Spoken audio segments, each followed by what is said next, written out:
Hello everybody, this is me, Dr. Sergio Rovinski from Shoulder Planet, here from São Paulo, Brazil. I am very honored to be participating here from Wiroc, this lovely meeting organized by BOSS, Bombay Orthopaedic Society, and I invite you to see all of the videos that I have sent to this wonderful meeting and to learn the most you can with them. And if you have any doubt, don't hesitate in sending me an email. My email is sergio@shoulderplanet.com.br. I thank all of the organization of this lovely meeting, and I hope you have fun seeing all my videos, and Dhanyavad. Shoulder Planet presents supraspinatur pasta lesion double row repair, another educational video for our friends orthopedic surgeons from me, Dr. Sergio Rovinski.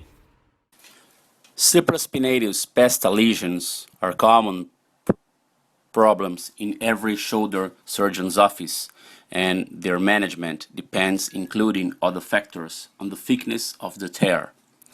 The term pasta means partial articular supraspinatus tendon lesion or tendon avulsion.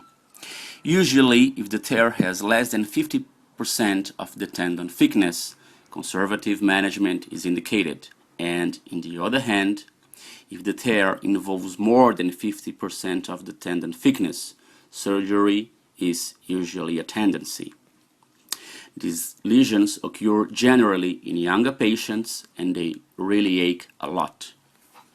So here I'm presenting a case from a 47-year-old man who does not play sports and who started to have a very typical subacromial symptoms in his left shoulder in July 2011. Here we see his MRI revealing a very typical anterior supraspinatus pasta lesion in which we can see that the tear involves more than 50% of the tendon thickness. I told him at that moment, in the beginning of the treatment, that we would try conservative management initially before going directly to surgery. So we performed in October 2011 a subacromial injection in his left shoulder. The patient really did evolve very well with absolutely no pain in his left shoulder, and 2 weeks after that injection we started some strengthening rotator cuff exercise in his home, and he started some physical therapy too.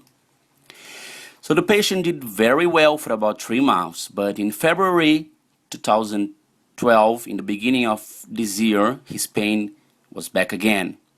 So I suggested him about surgery, but the patient strongly insisted to receive a second injection, a second shot.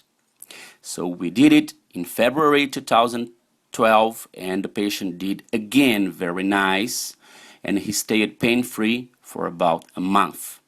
But then in March this year, the pain came back again, and after that an arthroscopy was indicated, and the patient was operated in July 2012. So this is his arthroscopy. Here we see a left shoulder, we see the biceps and the biceps anchor. The biceps was quite ugly, so we decided to perform a biceps tenotomy and maybe a tenodesis, but first we would have to perform a whip stitch. So now we are doing the whip stitch in a very classical fashion and passing a Prolene through the biceps and pulling it out of the shoulder through the anterior portal. Then with an arthroscopic scissor we started the biceps tenotomy that was done in a very fast manner, and it's a very simple procedure. We ended the biceps tenotomy with a simple soft tissue shaver, and now we can see that the biceps is tenotomized and stuck in the biceps pulley. So we took a very fast analysis of the subscap that was pretty okay, and then we saw the pasta lesion. So here we can see the pasta lesion, very typical, and then we entered with a shaver for the the articular part of the shoulder. We tried to complete the tear. It was very hard because we didn't have much space. So then we immediately moved to the subacromial space. We have to perform a formal bursectomy. Small tears like this always have a huge bursa, so we would have to debride all that bursal tissue until we started to find the inferior surface of the acromion. Now we can see the inferior surface of the acromion with very typical arthroscopic findings of impingement with fraying. And here we can see the lateral gutter and the anterolateral gutter also. So we used a shaver to clear the lateral gutter, and here we have to find the anterolateral corner of the acromion to know where we are. Until we see the deltoid, now we can see the anterolateral corner, and we so continued with the shaver to create a space, to create a view, and to clean the lateral gutter as we have seen here. So at that moment we changed the portals, and now working with the shaver for the posterior portal, we continued to clean the anterior gutter. It's very important to say that in these cases with very small anterior tears, we have to clean the lateral and the anterior gutters very well, and this is what we are doing now. So after that we saw the tear. Here we can see a very small tear with the biceps inside it, a very anterior tear, and then using a spinal needle we established an anterior supralateral portal that we would use to manipulate the lesion and to pass the anchors. So we entered with the soft tissue shaver, we started to debride all the pathologic tissue, and we started to complete the tear, and that can be done with the soft tissue shaver and with electrocautery, as we are doing here, not only to create space but also to prepare a bony bed in the greater tuberosity in which we would fix the tendon. So then we changed the portals again, and now we are working for the posterior portal to perform a very simple and fast acromioplasty. This is a procedure that shall not take more than 3 or 5 minutes, and this is what we are doing now. And here we can see that the acromioplasty is finished, and then we changed the portals again. Now the camera is in the lateral portal, and for the posterior portal we are just ablating the superior fibers of the tendon. And now for the anterior superlateral portal we are putting the first anchor, the medial one, since we wanted to perform a double row suture repair. Once the anchor was put, this is a 5.0 double-loaded metallic anchor, we enter it with a grasper for the anterior superlateral portal. We grasped a healthy bite, but very gently, of the tear of the tendon. And for the posterior portal, we enter it with a spectrum device, and we passed the proline suture that was just put out of the shoulder with a simple grasper for the anterior superlateral portal. And then in a retrograde fashion we would pass the posterior leg of the medial row suture, and then we unloaded the white one, since we just wanted one suture in the medial anchor, and we would have to pass another proline. But now for the anterior portal, and this is what we are doing now. So the proline was grasped again and put it out of the shoulder for the anterior superlateral portal, and then in a retrograde fashion the anterior leg of the medial row was passed through that tendon. Then we would have to put a second anchor, a more lateral one, to perform the lateral row sutures. But first, for the anterior portal, we isolated the sutures. This is something we think is very important because we don't want to make a mess with the sutures.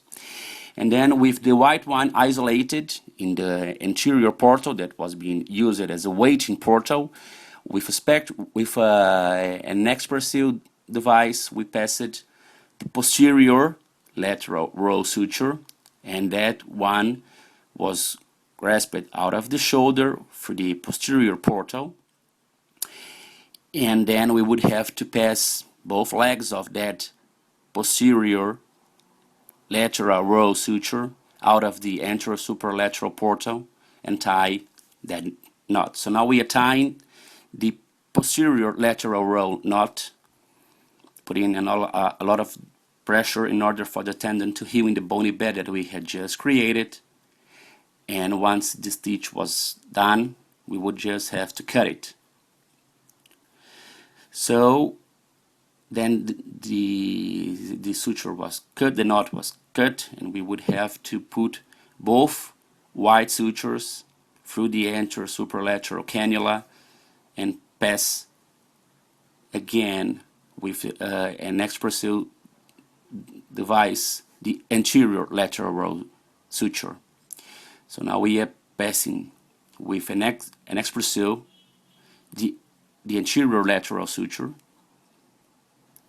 and we would have to put that out of the shoulder now with a grasper through the anterior portal, and then pass and tie the second lateral row suture, the anterior ones. So with a suture manipulator, we put both legs of the white one out of the shoulder when we tie the second knot. So now the lateral row is done and fixed. So now that the lateral row was done, we would just have to pick both legs of the medial row suture. First the posterior one as we internally rotate the shoulder, and after that the anterior one as we externally rotate the shoulder to tie the medial row knot. So now we are tying through the anterior superlateral portal, the anterior superlateral cannula, the medial row, and once the knot was tied, it would just have to be cut. And this is the final image, the final construct. Here we can see the lateral row, the medial row, and with a very good reattachment of the footprint as we look upon the subacromial space. We can see here the acromioplasty that was very nice, and back again looking down, we can see the final image. Here we can see the lateral row and the medial row, and at that moment the surgery was then finished with a very good reconstruction of the footprint.